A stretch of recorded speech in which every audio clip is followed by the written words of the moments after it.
Well, talking about what the House of Reps might be thinking, we have with us Honorable Mark Bila, who is the Deputy Chairman, House Committee on Petroleum Resources Upstream.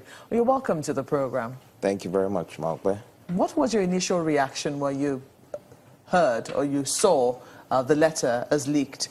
We don't know from where, but, you know, purportedly written. I think he's come out to own, to say that that letter is actually his now. When you saw that letter written by the Minister of State of Petroleum to the President on the activities of the NNPC GMD? Okay, first of all, personally, it was a very sad day for me, for a country like ours that is grappling with our economic downturn, and for a sector that unfortunately is still the mainstay of our economy.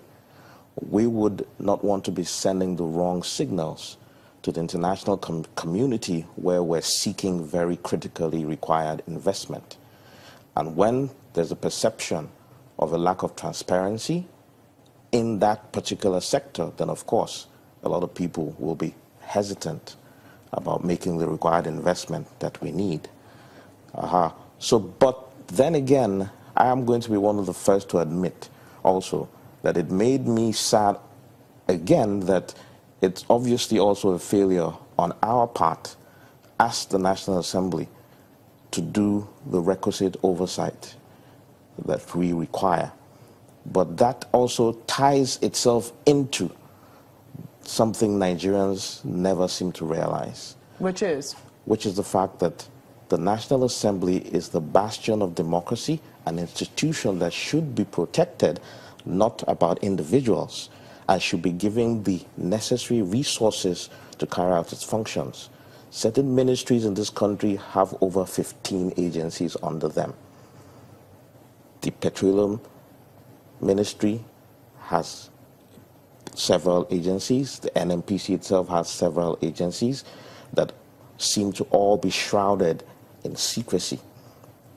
Now, instead of vilification of the National Assembly, Nigerians should appreciate the resources that are required to carry out its functions, specifically. You don't think that when we talk about prioritization as well, because yes, that's what was also seen is happening. We've heard the executive arm of government talk about how funds are scarce, and I'm sure that that is cutting across board, even in the National Assembly as well. Yes, definitely. But there is a lot of focus now on the cash cow in terms of, you know, the revenue stream. Don't you think that the National Assembly should be prioritizing the needs of the committee that's supposed to oversight these very important agencies? No, definitely.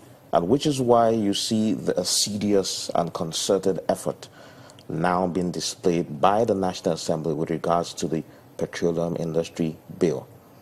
These are part of the discussions that have gone on in the leadership and the various committees, and we all appreciate the support we're receiving from the leadership of both chambers of the National Assembly.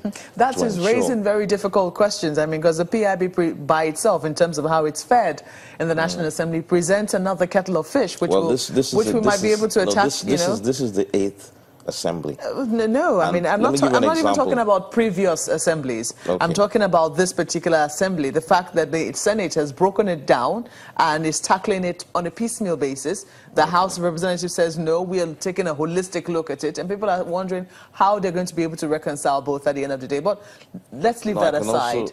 Let's leave that aside. We'll talk about this in a moment. Okay, all right. Looking at the reaction of the Senate, you know, to these allegations, they have been pretty swift in setting up a committee to investigate precisely what is going on there.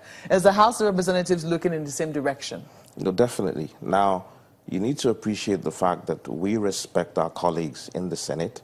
Once we got wind of the fact that on that same day, if you notice, it was an amendment to a different motion that was taken on the floor of the Senate. A senator amended the motion and included that prayer, while in the House we already had a substantive motion ready to be taken the next day. But now we don't want to be seen to be walking at cross purposes.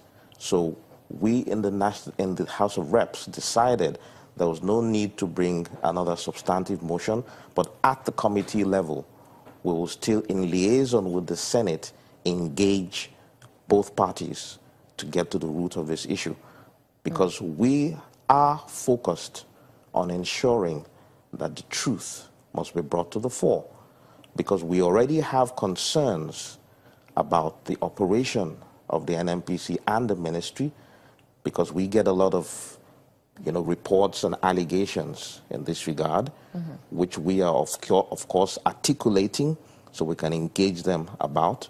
But Nigerians must realize that one of the challenges, and this is, if the president is listening. Honorable, I'm going to have to interrupt you. I'm so sorry. We have to take a moment now. I'll let you finish your thoughts when we return from this break. Please stay with us. Thank you.